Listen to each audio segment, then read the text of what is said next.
राधे श्याम। तो फ्रेंड्स आज किछि नुआ ज्ञान नेबा चलतु। जोगेश्वर स्पष्ट कले जे सही ज्ञान तुमे स्वयं आचरण द्वारा ही पाइब, अन्य मानकु नकल कले प्राप्त हेब नाही। ताहा मध्य जगर परिपक्व अवस्था प्राप्त हेब, प्रारंभ रे नुहे। ओ सही ज्ञान अर्थात साक्षात्कार हृदय देशरे हेब, बाहरे नुहे।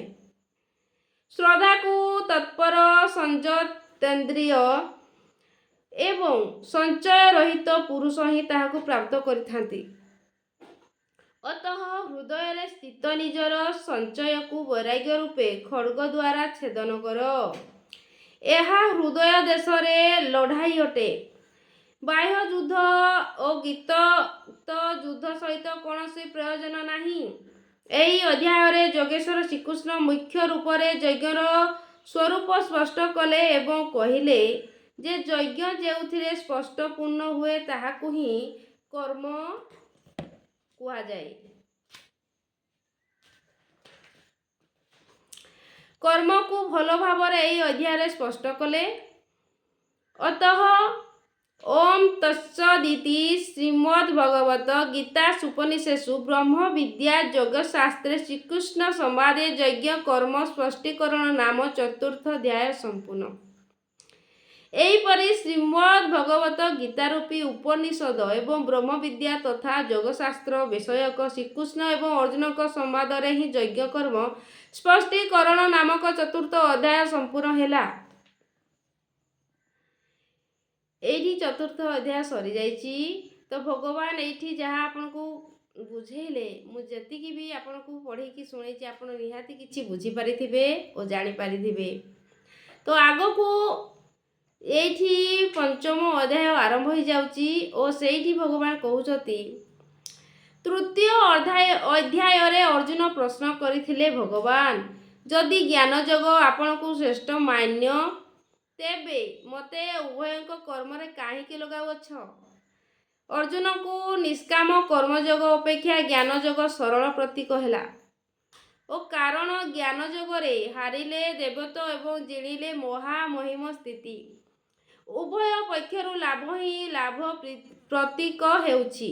किंतु वर्तमान अर्जुन बुझीगले जे उभय पक्षरे कर्म ही करिबाकू पड़िबो।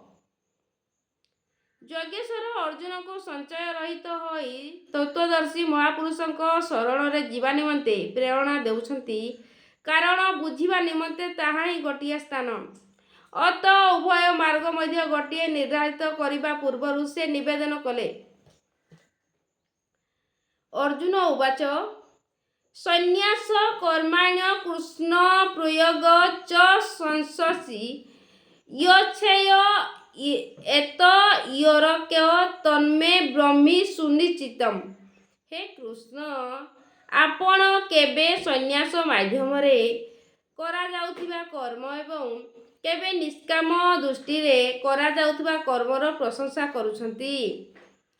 उभयक मध्यरु कोनोसी गोटिए जहाँ आपनक पक्षरु निश्चिंत करा जाउछि जहाँ परम कल्याणकारी ताकू मो निमंते कुहंतु। कोनोसी स्थान को जीवा निमंते आपण को दुईटी मार्ग कुहागले स्वभावत आपण सुविधाजनक मार्गटी अवश्य पचारि पारिबे।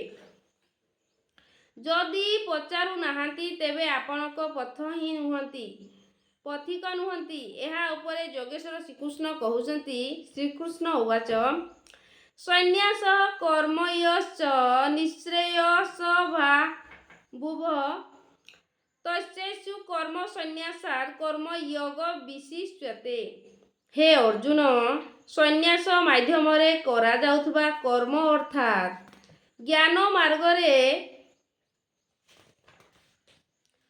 करा जाउथबा कर्म एवं निष्काम भाव रे करा जाउथबा कर्म एई दुईटी परम श्रेय को प्रदान करंती।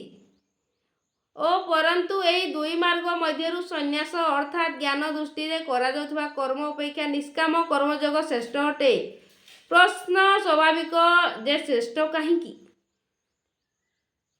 ଜ୍ଞେୟ ସ ନିତ୍ୟ ସନ୍ନ୍ୟାସୀ ୟ ନ ଦୃଷ୍ଟି ନ କାଙ୍କ୍ଷା କ୍ଷତି ନିର୍ଦ୍ଦେହା ହି ମହାବାହୋ ସୁଖ ବନ୍ଧାତ୍ ପ୍ରମୁଚ୍ୟତେ।